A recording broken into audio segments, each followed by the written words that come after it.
I never discovered asthma. Asthma discovered me. To be honest with you, at a young age, I knew I had respiratory problems, but at 7 and 8, you don't know it. You're not thinking asthma. I would normally hear the terminology used whenever I'm getting an attack, but I didn't know it was a chronic disease. I just figured it was something that young people or kids had when you ran too much or if you played too much.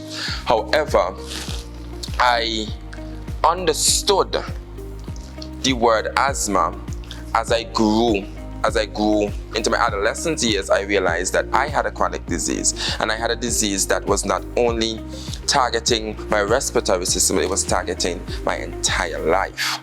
I had an asthma attack in front of my home.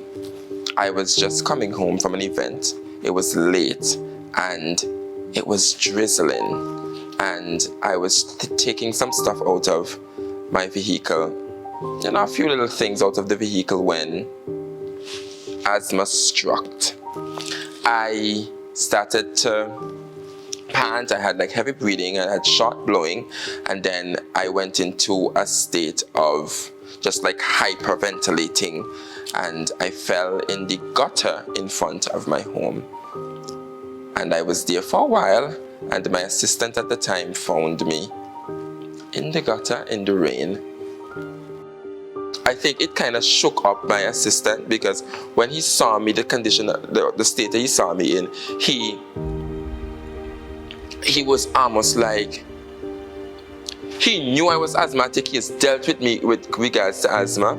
However, I felt like that particular time, he thought he lost me, because I was just there in the gutter, unresponsive. I couldn't control, my chest was high, the whole 9 yards, and it just hit me, boom. It wasn't a situation where I felt like a tightening of chest and stuff.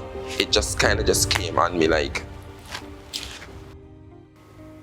However, went to the hospital. We had a beautiful evening at the hospital.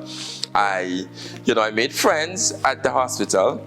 We had a very exciting evening. The doctors were like, dude, you're coming in here with a crisis, and it was almost like you didn't understand. And I said to the doctor that I very much understood, but I'm thankful to be here, and so I'm going to enjoy being here as opposed to be sobbing and, feeling that the negatives. And it was after that particular incident that I was able to teach not just one, but 4 of the individuals living in my community, and they are now basically my watch man. So yeah, the positive came out of this. I met friends, I had a beautiful evening at the hospital, and I now have 4 watchmen.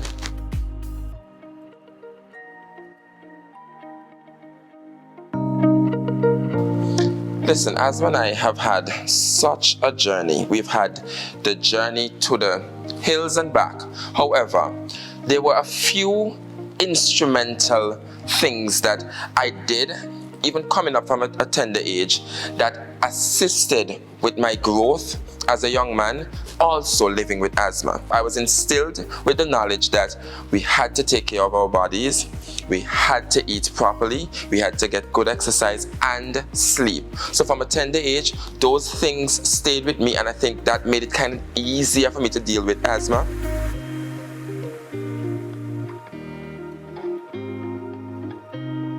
So medical benefit has played quite a huge role in my journey as an asthmatic. Medical benefit was one of the first institutions that assisted me both financially and medically with regards to, combating and building that, that stride with regards to dealing and fighting my chronic disease. Medical benefit also lended a lot of support. The staff, my family at Medical Benefit, they lended a lot of moral and motivational support, and that was also that was the the cherry on top of the cake. So I would say, and from a medical end, yes, I'm on medication. Yes, I use my pumps and I use the different pills that I gotta use when I need to use them. However, I think it goes more than just the medication. it is that motivation, that support, that person, that individual that will come, that you'll see every month, but that person that gives you that smile and greets you, just the fact that you're an asthmatic, but I am here to help you. And that, I think, worked beautiful.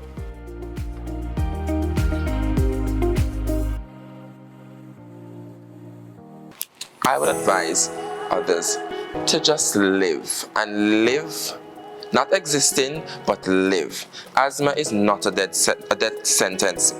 It is not a death sentence.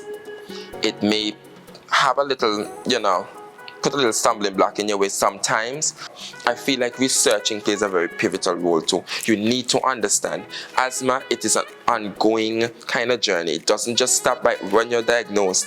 You have to understand your triggers, you have to understand where you can go, how you can go, where not, even how to dress. As simple as what you wear can contribute to, the amount of years you add to your life living with asthma.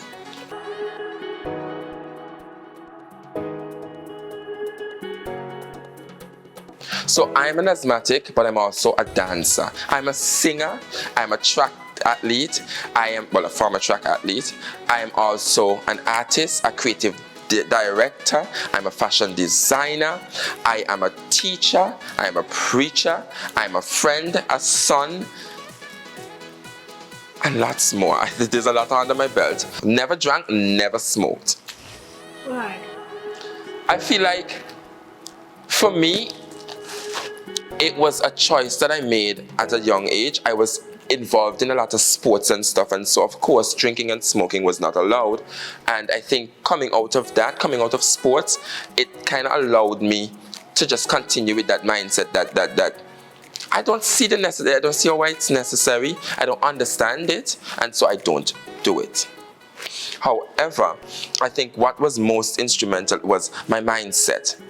When I understood what I was dealing with, I was able to fight a little harder. I was able to work with the condition so that it was not a strain on my life. And also, it allowed me to just kind of share with others who were dealing with the same condition.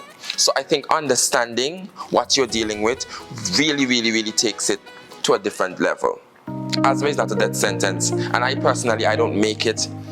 I don't live by it, it lives with me.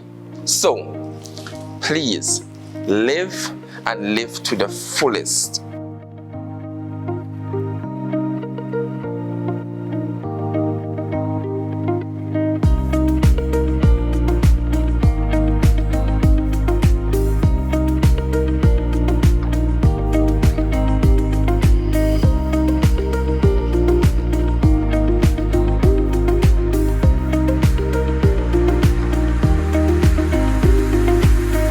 I am Daniel Shem Henry, and I approve this message.